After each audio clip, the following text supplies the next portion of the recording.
বিসমিল্লাহির রহমানির রহিম। সম্মানিত কৃষক ভাই বন্ধুরা, আসসালামু আলাইকুম। আমি মোহাম্মদ হাবিবুর রহমান হাবিব, কৃষি ভিত্তিক ইউটিউব চ্যানেল কৃষি সমাচার বিডি থেকে আপনাদের মাঝে উপস্থিত হয়েছি একটা সুন্দর প্রাকৃতিক সৌন্দর্যের একটা নীলাভূমিতে।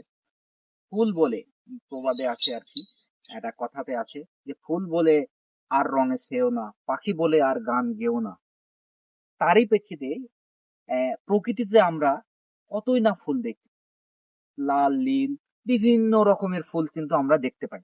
যে ফুলগুলা সাধারণত আমাদের হাতে এসে কোনো কোনো ফুল এসে পড়ে, বিভিন্ন বাড়িতে সাজানোর কাজেও আমরা ব্যবহার করে থাকি। বিভিন্ন জায়গায় কিন্তু ফুলের একটা ব্যবহার আছে। অথচ আমরা যেখানে আসছি, চারিদিকে দেখেন শুধু ফুল আর ফুল। এই ফুলটা কিন্তু লাল, নীল, সবুজ না, এই ফুলটা কিন্তু সাদা আর সাদা। চারিদিকে যেদিকে তাকাবেন শুধু সাদা আর সাদা।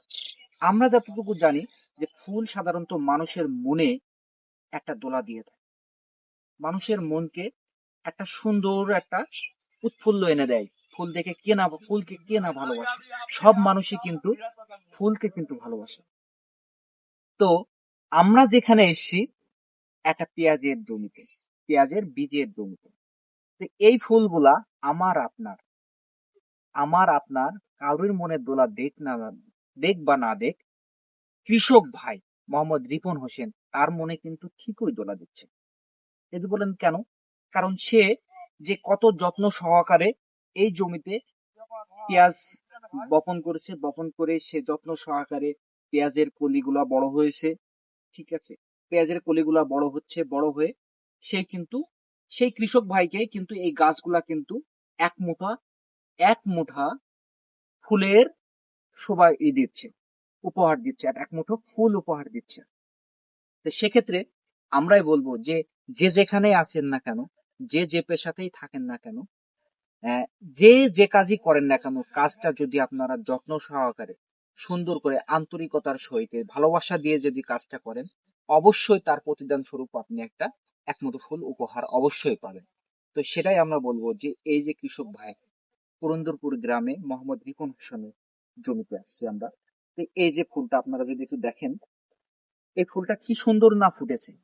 প্রকৃতি আসলে আমাদের কাছে সব সময়কার জন্য প্রকৃতি কি না পারে। এই যে ফুলটা দেখেন কত সুন্দরভাবে হয়েছে। তো তারই আলোকে আমরা যেটা আলোচনা করব যে এই জমিতে কিভাবে উনি এই পেঁয়াজটা বীজের চাষ করেছে, সেসব বিষয়গুলো নিয়ে আমরা আলোচনা করব। তো এখন দেখার বিষয়, এখানে যেটুকু আমরা জমি দেখছি মোটামুটি 8% জমিতে সে কিন্তু পেঁয়াজের এই যে বীজ তৈরি করার জন্য সে কিন্তু বীজ বপন করছে। তা আমরা এতটুকুই বলবো যে কাউকে যদি ভালোবাসা যায়, কাউকে যদি ভালোবাসা যায়, সে ভালোবাসার প্রতিদান স্বরূপ ভালোবাসা আপনি পাইলেও পাইতে পারেন, নাও পাইতে পারেন। কিন্তু একটা উদ্ভিদকে যদি ভালোবাসেন, অবশ্যই তার প্রতিদান কিন্তু আপনি একটা পাবেন। এই কথাগুলো কিন্তু আমি পূর্বে বলছিলাম। তো সেই হিসাবে তখন পেঁয়াজের এই যে বীজটা কিন্তু অনেক ছোট ছিল, এখন কিন্তু পেঁয়াজের কলিটা অনেক সুঠাম দেহের অধিকারী হয়েছে। এমনকি ফুলগুলা কিন্তু আস্তে আস্তে ফুটতে লাগছে। এই যে ফুলগুলা দেখছেন, এই ফুলগুলা কিন্তু অলরেডি ফুটতে শুরু করেছে। সেক্ষেত্রে একটু এদিকে আসেন। এই যে আমরা ফুলটা দেখছি, ফুলটা দেখেন কত সুন্দর পরিষ্কার, কোনো পোকামাকড়ের ছায়া নেই, পোকামাকড়ের নাই, কোনো ছত্রাকের আক্রমণে আমরা দেখতে পাচ্ছি না। কত যত্ন সহকারে ভাই কিন্তু এই চাষটা করেছে। তো সেক্ষেত্রে আপনারা যদি আরেকটু দেখেন, এই যে গাছগুলা, এই গাছগুলা যাতে কলিগুলা যাতে হেলে না পড়ে, সেজন্যও কিন্তু সে একটা নছিমন অর্থাৎ দড়ি দিয়ে কিন্তু সে আটকায় রাখছে। এবং এই যে পেঁয়াজের কলিগুলা দেখেন কি পরিমাণে সুঠাম দেহের অধিকার হয়েছে, পেঁয়াজের কলিগুলা কত লম্বা হয়েছে, এমনকি ফুলগুলা কত সুন্দরভাবে ফুটছে। তো সেক্ষেত্রে আমরাই বলবো যে আমরা সকলেই কম বেশি এই পেঁয়াজের বীজের আবাদ করি। কেন করি? কারণ হচ্ছে যে একটা যদি সুষ্ঠু বীজ হয়, একটা সুষ্ঠু সুন্দর চারা হবে, আর চারা হলে পরে কি একটা সুষ্ঠু আশানুরূপ ফলন স্বরূপ আমরা কিন্তু একটা ভালো ফলনের আশা করতে পারি। তো এই কৃষক ভাইয়ের নিজেরও পেঁয়াজের জমিতে পেঁয়াজ আছে, সুখসাগর জাতের পেঁয়াজ কিন্তু তার জমিতে আছে। আবার কিন্তু পাশাপাশি সে কিন্তু 6 কাঠা জমিতে কিন্তু সে পেঁয়াজের বীজের চাষ করেছে। এই বীজ কিন্তু আবার কি করবে, সামনে বছরে বপন করার জন্য জমির জন্য সে নিজে সে চাষের জন্য রাখবে, প্লাস কম বেশি বিক্রির উপযোগী তৈরি করবে।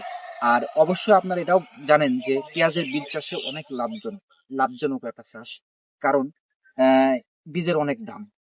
আর আমাদের জন্য যেটা সুবিধা হয় সেটা হচ্ছে আমরা পার্শ্ববর্তী দেশ যে ইন্ডিয়া আছে তার উপর নির্ভরশীল না হয়ে আমাদের বীজ আমরা নিজেরাই উৎপাদন করি, সঙ্গে আমরা নিজেরা বপন করি এবং আরো যে দেশে বিভিন্ন জায়গাতে আমরা ছড়াই দিই, যাতে তারাও এই বীজটা বপন করতে পারে এবং কি একটা ভালো ফলনস্বরূপ আশানুরূপ একটা ফলনের চাষ করতে পারে।